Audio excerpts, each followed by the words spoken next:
Good morning మ్యాగజైన్కి స్వాగతం. ప్రముఖ దినపత్రికల్లో వచ్చినటువంటి వార్తలు, వాటి వెనకాల జరుగుతున్నటువంటి పరిణామాలు ఒకసారి చూద్దాం.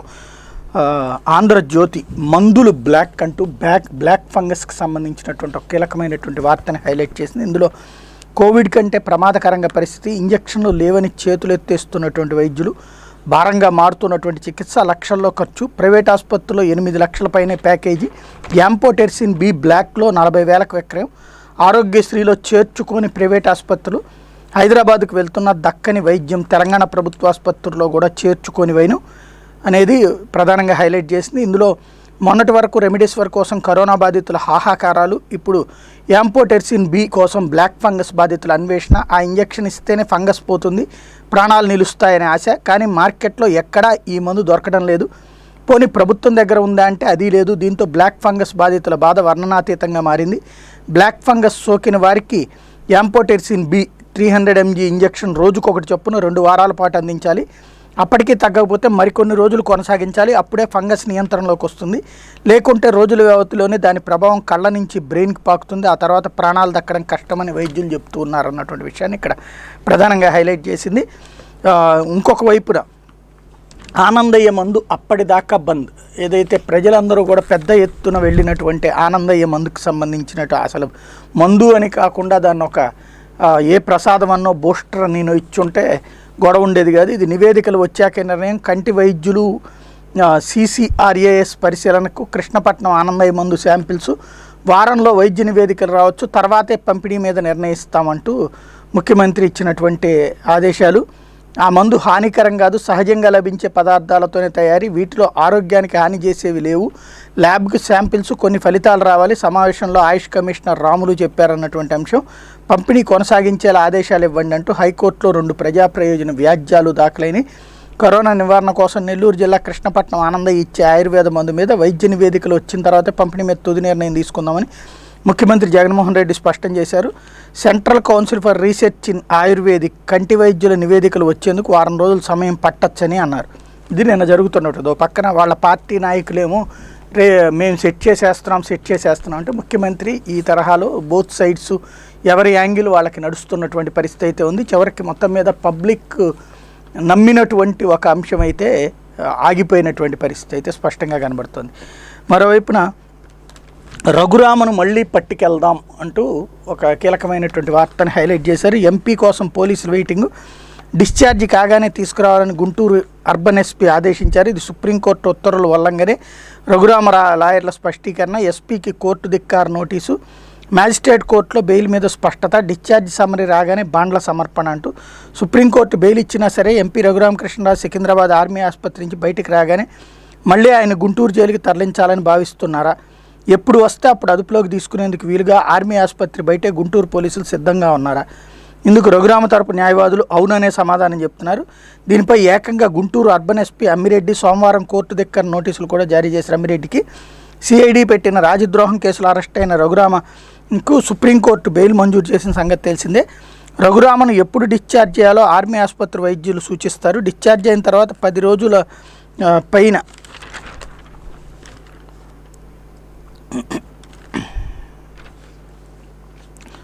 10 రోజుల లోపే షూరిటీ బాండ్లు సమర్పించాలని సుప్రీంకోర్టు స్పష్టం చేసింది. అంటే రఘురామ ఆసుపత్రి నుంచి డిశ్చార్జ్ అయిన వెంటనే బెయిల్ అమల్లోకి వచ్చినట్టే న్యాయవాదులు చెప్తున్నారు. కానీ ఆయన మళ్ళీ గుంటూరుకు తరలించాలని భావిస్తున్నట్టు లాయర్లు తెలిపారు. దీనిపై గుంటూరు అర్బన్ ఎస్పీ అమ్మిరెడ్డికి ఎంపీ తరపు న్యాయవాది దుర్గాప్రసాద్ కోర్టు ధిక్కరణ కింద నోటీసులు జారీ చేశారు. బెయిల్ బాండ్లు పొందేందుకు ఎంపీ రఘురామరాజును గుంటూరుకు తీసుకురావాల్సిందిగా మీరు ఎస్కార్ట్కు సూచించినట్టుగా తెలిసింది. సుప్రీంకోర్టు ఆదేశాల మేరకు ఎంపీ ఆసుపత్రి నుంచి డిశ్చార్జ్ అయిన మరుక్షణం బెయిల్పై విడుదలైనట్టే. తర్వాత 10 రోజుల్లోపు బెయిల్ బాండ్లు సమర్పించవచ్చు. మీరిచ్చిన ఆదేశాలు సుప్రీంకోర్టు ఉత్తర్వులను ధిక్కరించేవిగా ఉన్నాయని ఆ నోటీసులో పేర్కొన్నారు. బెయిల్ మీద స్పష్టత ఏంటంటే రఘురామ బెయిల్కి సంబంధించి షూరిటీల దాఖలకు అనుమతి ఇవ్వాలని ఆయన తరపు న్యాయవాదులు లక్ష్మీనారాయణ, చొక్కపల్లి రమేష్ సోమవారం మ్యాజిస్ట్రేట్ని కోరారు. ఆర్మీ ఆసుపత్రి ఇచ్చిన డిశ్చార్జ్ సమ్మరీ ఇవ్వాలని మ్యాజిస్ట్రేట్ అడిగారు. ఆయన ఇంకా చికిత్స తీసుకుంటున్నారని, డిశ్చార్జ్ కాలేదని న్యాయవాదులు చెప్పారు. డిశ్చార్జ్ సమ్మరీ సమర్పించిన వెంటనే షూరిటీలను అనుమతిస్తామని, తర్వాత బెయిల్ పొందొచ్చని మ్యాజిస్ట్రేట్ చెప్పారు. దీంతో బెయిల్కు సంబంధించి కొంత స్పష్టత వచ్చింది. బెయిల్ కోసం మళ్ళీ కోర్టుకు కానీ గుంటూరు జైలుకు కానీ రానక్కర్లేదని ఆయన తరపు లాయర్లు చెప్తున్నారనేటువంటిది.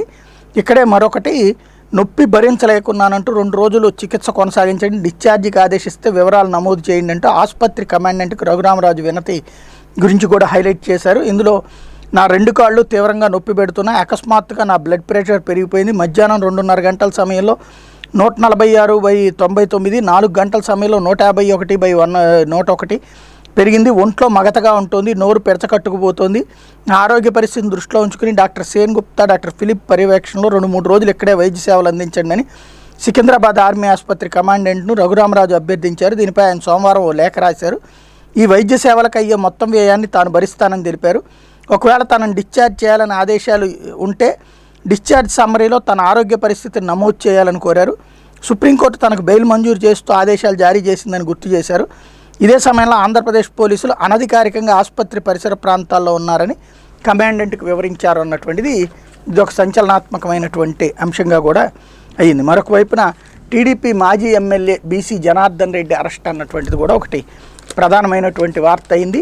ఆయన ఇంటి ముందు ధర్నా చేయడానికి వెళ్తే ఆయన వాళ్ళని కొట్టడం, దాని మీద అరెస్ట్ అన్నటువంటిది ఇక్కడ అర్ధరాత్రి అదుపులోకి తీసుకున్న పోలీసులు బీసీ ఇంటి మీద దాడికి వైసీపీ ప్రయత్నం, ధర్నా కాదు దాడి అనేటువంటిదే ఇక్కడ ప్రొజెక్ట్ చేశారు. కర్నూలు జిల్లా టీడీపీ నాయకుడు బనగానపల్లి మాజీ ఎమ్మెల్యే బీసీ జనార్దన్ రెడ్డిని పోలీసులు ఆదివారం అర్ధరాత్రి అరెస్ట్ చేశారు. ఆదివారం వైసీపీ కార్యకర్తలు ఆయన ఇంటిపై దాడికి ప్రయత్నించారు. అక్కడ ఉన్న టీడీపీ కార్యకర్తలు ప్రతిఘటించారు.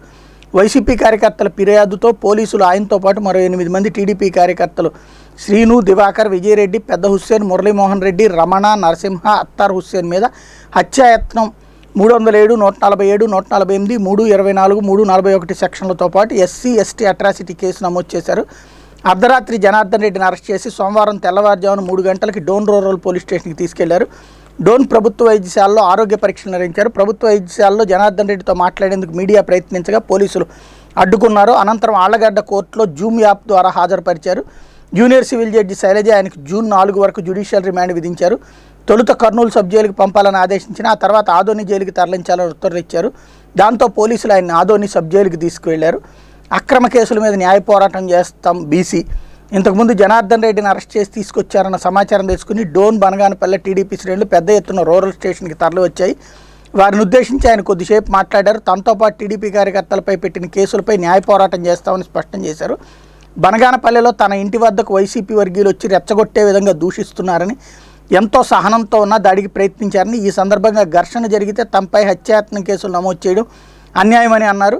ఇలాంటి వాటికి భయపడేది లేదని చెప్పారు. కాగా స్టేషన్లో ఉన్న జనార్దన్ రెడ్డిని MLC KE Prabhakar, KE Pratap ఫోన్లో పరామర్శించారు. టీడీపీ నేతలపై అక్రమ కేసులు పెట్టి వేధించడమే వైసీపీ ప్రభుత్వం పనిగా పెట్టుకుందని ప్రభాకర్ విమర్శించారు. అక్రమ కేసులతో అధికారాన్ని నిలుపుకోలేరంటూ చంద్రబాబు గారి స్టేట్మెంట్ కూడా ఇక్కడ ప్రధానంగా హైలైట్ అయింది. ఇవి ఆంధ్రజ్యోతిలో కీలకమైనటువంటి వార్తల కింద ఉన్నాయి. ఇందులో వీటన్నిటికంటే హైవే హంతకులకు ఉరి అన్నటువంటిది కూడా ఒకటి, ఏదైతే ఇంతకుముందు హైవే ఏరియాల్లో తిరుగుతూ హైవేలో ఉన్నటువంటి వాళ్ళని చంపుతూ ఉండే మున్నా ముఠాకి ఉరిశిక్ష విధించినటువంటి అంశం ఇక్కడ ప్రధానంగా హైలైట్ అయినటువంటిది. కరోనా కట్టడికి కాశీ మోడల్ అంటూ సూక్ష్మ కట్టడి ప్రాంతాల్లో కేసులకి చెక్ అంటూ మరొక వార్తను కూడా ఇక్కడ ప్రధానంగా హైలైట్ చేశారు. కరోనా కట్టడికి కాశీలో అధికారులు వైద్య నిపుణులు అనుసరించిన నమూనా గురించి ప్రధాని నరేంద్ర మోడీ ఇటీవల కాలంలో పదే ప్రస్తావిస్తున్నారు. ఆ విధానం వల్ల సెకండ్ వేవ్లో కేసుల సంఖ్య నిలకడగా మారిందని ప్రశంసిస్తున్నారు. దానికి కాశీ మోడల్గా వ్యవహరిస్తున్నారు. ఇంతకీ ఏంటి ఆ నమూనా అంటే అది ప్రధాని చాలా కాలంగా సూచిస్తున్న సూక్ష్మ కట్టడి జోన్ల ఏర్పాటు విధానమే. కేసులు ఎక్కువగా వచ్చిన ఒక ప్రాంతాన్నో కాలనీనో నిషేధిత జోన్గా ప్రకటిస్తే అది కట్టడి ప్రాంతం. అలా కాకుండా ఒక అపార్ట్మెంట్లో 1-2 కేసులు వచ్చినా దాంట్లోంచి రాకపోకలు నిషేధిస్తే దాన్ని సూక్ష్మ కట్టడి ప్రాంతం అంటారు. అలా కరోనా పేషెంట్లను ఇంట్లోంచి బయటికి రాకుండా ఉంచి వారి గమ్యం వద్దకి ఔషధాలను సరఫరా చేయడం ద్వారా వైరస్ వ్యాప్తి నిరోధించగలిగారు. ఇందుకోసం అక్కడ ఒక వ్యవస్థను రూపొందించారు. దానిలో భాగంగా ఎవరైనా తమకు కరోనా సోకిందని తెలియగానే నిరంతరాయంగా పనిచేసే కాశీ కోవిడ్ రెస్పాన్స్ సెంటర్కి ఫోన్ చేయాల్సి ఉంటుంది. ఆ ఫోన్ కాల్ ఆధారంగా పేషెంట్లు ఎక్కడున్నారో గుర్తించి సంబంధిత అధికారులకు సమాచారం ఇస్తారు. వారు బాధితులను లక్షణాలు ఉన్నవారిగా, లక్షణాలు లేని వారిగా గుర్తించి లక్షణాలు లేని వారికి, స్వల్ప లక్షణాలు ఉన్న వారికి వైద్యులు ఇంటి దగ్గరే చికిత్స అందిస్తారన్నటువంటి విషయాన్ని ఇక్కడ ప్రధానంగా హైలైట్ చేసినటువంటి పరిస్థితి అయితే ఉంది. ఇకపోతే సాక్షి ఈ వైఎస్ఆర్ ఉచిత బీమాకి సంబంధించినటువంటి అడ్వర్టైజ్మెంట్ని హైలైట్ చేసింది.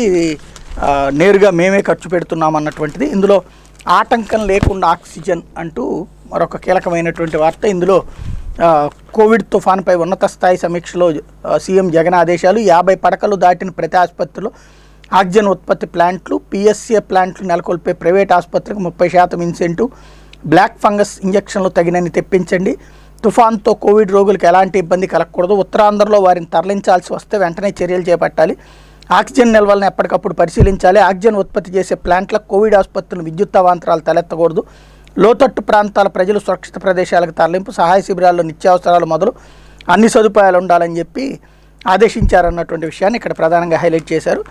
అలాగే ఆనందయ్య మందు మీద టీటీడీ పరిశోధన అంటూ ఇంకొక వార్తను కూడా హైలైట్ చేశారు. ఇందులో ఎస్వి ఆయుర్వేద కళాశాల హెచ్ఓడీలకు ప్రత్యేక బృందం, 6 కమిటీల సభ్యులు, మరో 50 మంది పీజీ విద్యార్థులు, మందు వాడిన 500 మంది నుంచి వివరాలు సేకరిస్తున్న బృందం. అన్నీ ఓకే అయితే టీటీడీ ఆయుర్వేద ఫార్మసీలో ఈ ఔషధం తయారీ అన్నటువంటి విషయాన్ని కూడా ఇక్కడ ప్రధానంగా హైలైట్ చేశారు.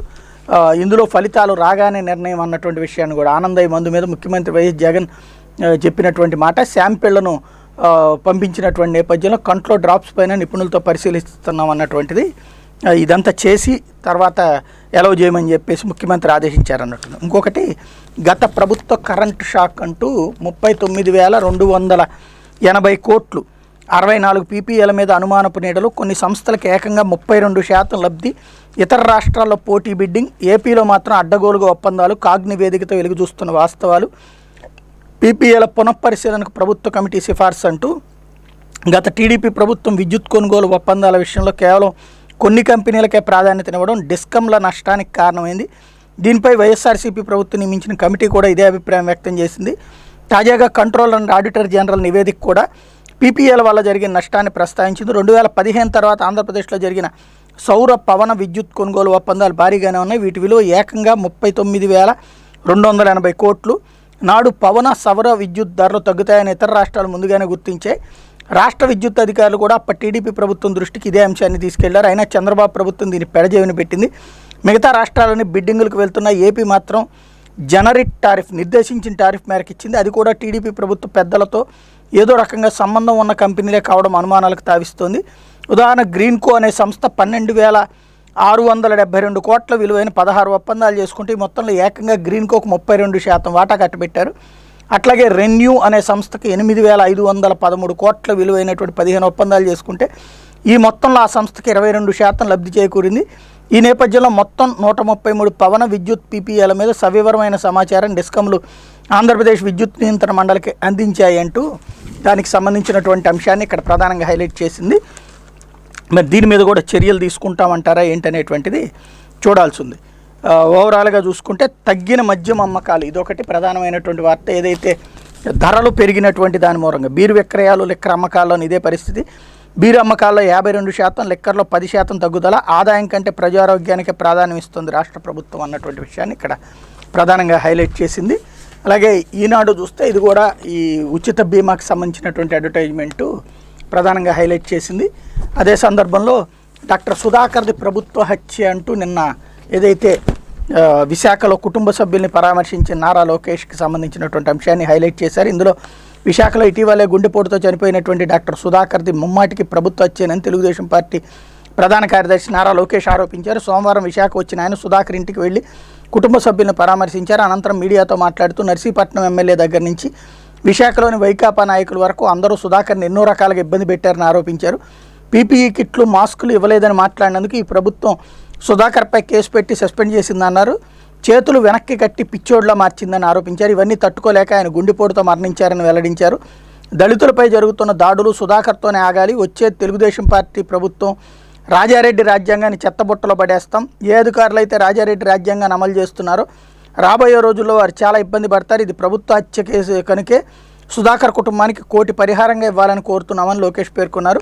కుటుంబానికి న్యాయం జరిగే వరకు అండగా నిలుస్తామని చెప్పారన్నటువంటి విషయాన్ని ఇక్కడ ప్రధానంగా హైలైట్ చేశారు. మాజీ MLA BC Janardhan Reddy arrest అనేటువంటి వార్త కూడా ఇందులో కర్నూలు జిల్లా బరంగానపల్లి మాజీ ఎమ్మెల్యే బీసీ జనార్దన్ రెడ్డిని పోలీసులు ఆదివారం అర్ధరాత్రి అదుపులోకి తీసుకున్నారు. అనంతరం డ్రోన్ గ్రామీణ పోలీస్ స్టేషన్కి తీసుకెళ్లారు. వైకాపా కార్యకర్త దుర్గాప్రసాద్పై దాడి కేసులో జనార్దన్ రెడ్డి మరో 8 మందిని రాత్రి 1:30 ప్రాంతంలో పోలీస్ స్టేషన్కి తీసుకొచ్చినట్టు డీఎస్పీ నరసింహారెడ్డి తెలిపారు. కోవిడ్ పరీక్ష కోసం సోమవారం పట్టణంలోని ప్రభుత్వ ఆసుపత్రికి జనార్దన్ రెడ్డిని తీసుకెళ్లారు. ఆయనకి నెగిటివ్ వచ్చింది. Allagadda junior civil judge Sailaja virtual విధానంలో విచారించి జూన్ 4 వరకు రిమాండ్ విధించారు. A1 నిందితుడిగా జనార్దన్ రెడ్డిని అరెస్ట్ చేసి ఆదోని ఉపకారాగారానికి తరలించారన్నటువంటి విషయం హైలైట్ చేశారు. ఇందులో అక్కడ ఏం జరిగింది అన్నటువంటి విషయాన్ని అయితే టచ్ చేయలేదు. ఇది ఒక కీలకమైనటువంటి అంశం. అక్కడ ఆంధ్రజ్యోతి అయితే పూర్తిగా వైసీపీ కార్యకర్తలు దాడి చేయడానికి వెళ్తే అడ్డుకుంటే చేశారని రాసింది. అయితే ఈనాడు మాత్రం అరెస్ట్ వరకే ప్రాధాన్యత ఇచ్చినటువంటి పరిస్థితి అయితే కనబడుతుంది. మరొక వైపున బ్లాక్ ఫంగస్ మాకే ముందు అంటూ ఇక్కడ ఇదొకటి హైలైట్ అయింది. ఈనాడులో పలు జిల్లాల్లో బాధితుల పట్టు, కేంద్రం నుంచి వచ్చిన 575 యాంపోటెర్సిన్ బి ఇంజక్షన్లు ఎలా సరిపెట్టాలని తర్జన భర్జన అంటూ దీన్ని హైలైట్ చేసింది. ఇందులో రాష్ట్రంలో బ్లాక్ ఫంగస్ బాధితుల సంఖ్యకు తగ్గట్టుగా యాంపోటెర్సిన్ బి ఇంజక్షన్ల సరఫరా జరగకపోవడంతో వైద్యులపైన ఒత్తిడి పెరుగుతూ ఉంది. పలు ఆసుపత్రుల్లో బాధితుల అనారోగ్య తీవ్రత ఎక్కువగా ఉన్నందున తమకే తొలుత ఇంజక్షన్లు ఇవ్వాలని పట్టుబడుతున్నారు. పరిమితంగా వచ్చిన ఇంజక్షన్లను వీరికి ఎలా సరిపెట్టాలని దానిపై ఆసుపత్రుల సూపరింటెండెంట్లు, వైద్య నిపుణులు తర్జన పడుతున్నారు. వైద్య ఆరోగ్య శాఖ తాజా లెక్కల ప్రకారం 13 జిల్లాల్లో కలిపి 252 మంది బ్లాక్ ఫంగస్తో బాధపడుతున్నారు. కేంద్రం నుంచి తొలి విడత కింద కేవలం 575 వైల్స్ మాత్రమే రాష్ట్రానికి వచ్చినాయి. బాధితుడి బరువు అనుసరించి కిలోకు 5 మిల్లీగ్రాములు ఎంజీ ఇంజక్షన్ ఇవ్వాలి. ఇలా రోజుకి 6 ఇంజక్షన్ల చొప్పున రోగి ఆరోగ్య స్థితిని బట్టి 10 రోజుల నుంచి 3 వారాలకు పైగా ఇవ్వాల్సి ఉంటుంది. బాధితుడి మెదడుకి ఫంగస్ చేరితే అతని శరీర బరువు కిలోకి 10 ఎంజీ ఇవ్వాలి. మూత్రపిండాలు, కాలేయం పనితీరు, ఎలక్ట్రోలైట్స్ నివేదిక ఆధారంగా ఈ డోసులో మార్పులు జరుగుతూ ఉంటాయి అన్నటువంటి విషయాన్ని ఇక్కడ ప్రధానంగా హైలైట్ చేసింది. తీవ్రత ఎక్కువ ఉన్న వాళ్ళకే ఈ మందు అన్నటువంటిది, వ్యాధి తీవ్రత ఎక్కువగా ఉన్న వాళ్ళకి ఇంజక్షన్లో తొలి ప్రాధాన్యం ఇస్తున్నారు. పొసకనాజోల్ ఇంజక్షన్లు మాత్రలు ఇవ్వడం వల్ల కొరత సమస్యను తాత్కాలికంగా అధిగమించవచ్చని వైద్యులు చెబుతున్నారు. కంటి చూపు తగ్గడంతో పాటు మెదడు వరకు ఫంగస్ వ్యాపించిన వారికి తొలుత ఇంజక్షన్ ఇస్తామన్నారు. తలనొప్పి, కన్ను బరువుగా ఉన్న వారికి ప్రత్యామ్నాయ మందులు ఉపయోగిస్తున్నామని చెప్పారు. వీరికి ఎంఆర్ఐ, సిటీ స్కాన్ వంటి పరీక్షలు నిర్వహించి తీవ్రతను అనుసరించి బాధితులకు చికిత్సలో ప్రాధాన్యత ఇస్తున్నారు అన్నటువంటి విషయాన్ని ఇక్కడ ప్రధానంగా హైలైట్ చేశారు. అలాగే డిగ్రీ ఫీజుల జీవో రద్దు, ఇది ఒక కీలకమైనటువంటి అంశం. ఇందులో రుసుములు, సిఫారసుల విషయంలో ఏపీకి ఉన్నత విద్యా కమిషన్ తీరును తప్పుబట్టిన హైకోర్టు సొంతంగా సిద్ధం చేసిందని ఆక్షేపణ. కళాశాలకు వ్యక్తిగతంగా సమాచారం పంపి సిఫారసు చేయాలని కమిషన్కి ఆదేశం అంటూ ఇది ఒకటి హైలైట్ చేశారు. అలాగే 10వ తరగతి పరీక్షలు ఏమన్నా వాయిదా వేస్తారా, నెల రోజులు సమయం కావాలంటూ విద్యాశాఖ ప్రతిపాదన. 10వ తరగతి పరీక్షలు వాయిదా పడే అవకాశాలు కనిపిస్తున్నాయి అన్నటువంటి వార్తను కూడా ఇక్కడ ప్రధానంగా హైలైట్ చేసినటువంటి పరిస్థితి అయితే కనబడుతుంది. ఇవి వివిధ దినపత్రికల్లో వచ్చినటువంటి వార్తలు, వాటి వెనక జరుగుతున్న పరిణామాలు.